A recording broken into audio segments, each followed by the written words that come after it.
Ada yang mengatakan bahwa Siddhartha Gautama atau Sang Buddha disebut seorang nabi. Dan hal ini banyak dibahas dalam artikel-artikel di internet serta video-video YouTube lainnya. Namun, pada video ini kita akan membahas lebih detail dan mendalam untuk mengetahui hal mendasar yang sebenarnya, apakah Siddhartha Gautama itu adalah nabi yang dimaksud dalam Islam ataukah bukan. Dan ada dua pendapat yang mengatakan beliau adalah nabi. Pertama adalah Nabi Idris alaihissalam dan ada yang kedua mengatakan beliau adalah Nabi Zulkifli alaihissalam. Benarkah hal tersebut? Mari kita ulas dalam video ini.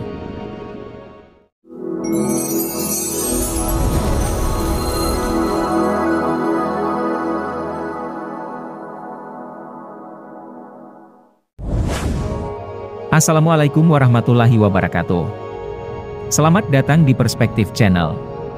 Pada video kali ini, kita akan membahas tentang Siddhartha Gautama, Nabi Zulkifli, dan Nabi Idris. Dalam Al-Quran Nabi Muhammad SAW dan kaum muslimin diingatkan Allah terhadap 3 kisah Nabi yang sabar. Allah berfirman, "Ingatlah pula, Ismail, Idris, dan Zulkifli. Mereka semua termasuk orang-orang sabar." Quran Surah Al-Anbiya ayat 85. Dalam penjelasan tafsir Kementerian Agama, ayat ini menerangkan bahwa Allah memperingatkan Rasulullah SAW dan kaum muslimin dengan kisah Nabi Ismail, Idris dan Zulkifli, yang kesemuanya adalah orang-orang yang sabar dalam menghadapi musibah yang menimpa diri mereka masing-masing. Berkat kesabaran dan kesalehan mereka, maka Allah melimpahkan rahmat dan karunia-Nya kepada mereka. Sedangkan Siddhartha Gautama adalah seorang guru spiritual yang berasal dari wilayah timur laut India dan merupakan pendiri agama Buddha. Siddhartha dikenal sebagai Shakyamuni atau orang bijak kaum Sakya, juga dikenal sebagai Sang Tathagata. Ia dilahirkan dengan nama Siddhartha Gautama di Taman Lumbini, di kaki Gunung Himalaya, India bagian utara, pada tahun 623 Masehi. Ayah Siddhartha bernama Sidodana, yang berasal dari suku Sakya, dan merupakan seorang raja di kota Kapilavastu Jambudvipa. Ibunya bernama Mahamaya. Dari informasi ini, kita dapat mengetahui bahwa Siddhartha Gautama adalah seorang pangeran dari kerajaan Kapilavastu Jambudvipa. Perlu diingat bahwa Buddha bukanlah Tuhan, melainkan seseorang yang menyampaikan ajaran kebenaran. Dalam agama non-Buddha, Buddha juga bisa disebut sebagai seorang nabi. Jadi, apakah Siddhartha Gautama termasuk dalam golongan nabi dalam Islam? Mari kita bahas. Pertama, kita akan mencocokkan persamaan antara Siddhartha Gautama dengan Nabi Zulkifli. Menurut Abu'l Kalam Azad, seorang sarjana Urdu, dalam bahasa Arab, Zulkifli berarti orang yang berasal dari Kifl. Sedangkan Kifl sendiri, menurut Kalam Azad, adalah nama Arab untuk Kapila, singkatan dari Kapilavastu. Ini menunjukkan bahwa baik Siddhartha Gautama maupun Nabi Zulkifli berasal dari Kapilavastu. Jika kita merujuk pada bahasa, kata nabi dalam bahasa Arab berasal dari kata naba, yang berarti dari tempat yang tinggi, karena orang yang berada di tempat tinggi dapat melihat tempat yang jauh. Dalam bahasa Arab, nabi sinonim dengan kata Buddha, seperti yang dipahami oleh penganut Buddha.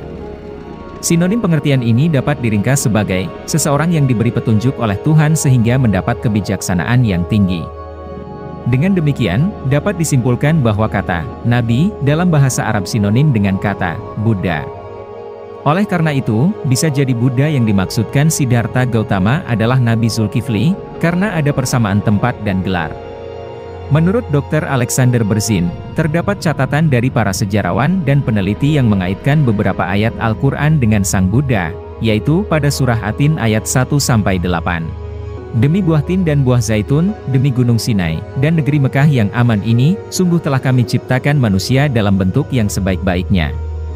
Kemudian kami kembalikan dia ke tempat yang serendah-rendahnya, kecuali orang-orang yang beriman dan mengerjakan kebajikan, maka mereka akan mendapat pahala yang tidak ada putusnya. Maka, apakah yang menyebabkan mereka mendustakan tentang hari pembalasan setelah adanya keterangan-keterangan itu? Bukankah Allah Hakim yang paling adil?" Ayat-ayat tersebut berbicara tentang buah tin, buah zaitun, bukit Sinai, dan kota Mekah yang aman. Menurut penjelasannya, buah zaitun melambangkan Yerusalem dan Nabi Isa alaihissalam, bukit Sinai melambangkan Nabi Musa alaihissalam, dan kota Mekah melambangkan Islam dan Nabi Muhammad SAW. Sedangkan pohon tin melambangkan apa? Di sini kita akan menghubungkan antara pohon tin, Nabi Zulkifli, dan Siddhartha Gautama. Pohon tin sama dengan pohon Bodhi, yang merupakan tempat Buddha mencapai pencerahan sempurna. Ada penjelasan dalam tafsir bahwa sumpah Allah Subhanahu wa Ta'ala dengan buah tin yang dimaksud adalah pohon Bodhi. Jadi, perumpamaan pohon buah tin dalam Al-Quran ini menunjukkan Buddha itu sendiri. Dalam sejarah, disebutkan bahwa Sang Buddha duduk di bawah pohon tin atau pohon Bodhi. Merujuk pada istilah Islam, dia menerima wahyu saat duduk di bawah pohon tersebut. Namun, dalam pemahaman ajaran Buddhisme, dia menerima ilham saat bermeditasi di bawah pohon tersebut.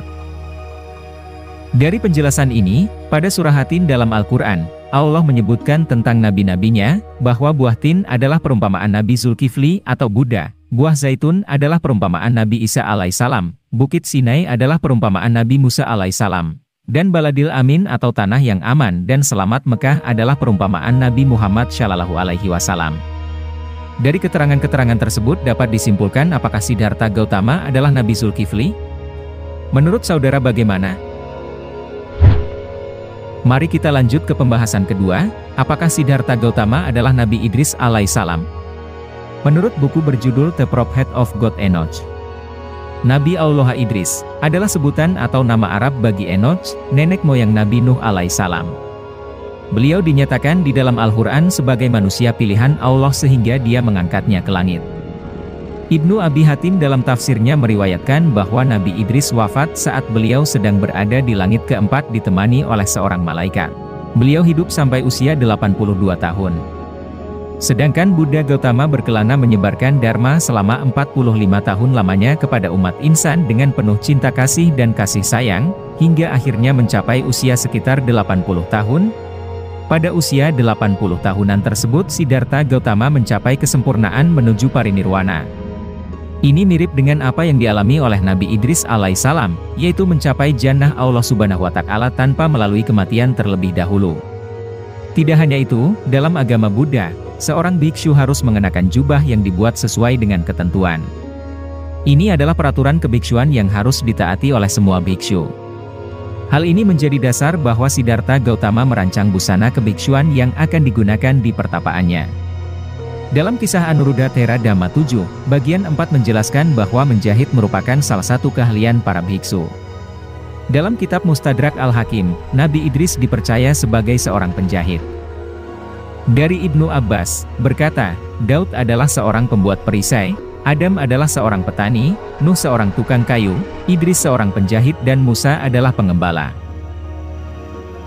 Dari keterangan-keterangan tersebut, bisa dikaitkan bahwa Siddhartha Gautama, Sang Buddha, bisa saja adalah Nabi Idris alaihissalam. Jadi, menurut pandangan saudara, apakah Siddhartha Gautama adalah Nabi Idris atau Nabi Zulkifli? Pendapat mana yang lebih kuat? Atau mungkin bukan keduanya? Silakan tulis di kolom komentar. Terima kasih telah menonton video ini, sampai jumpa di video selanjutnya. Assalamualaikum warahmatullahi wabarakatuh.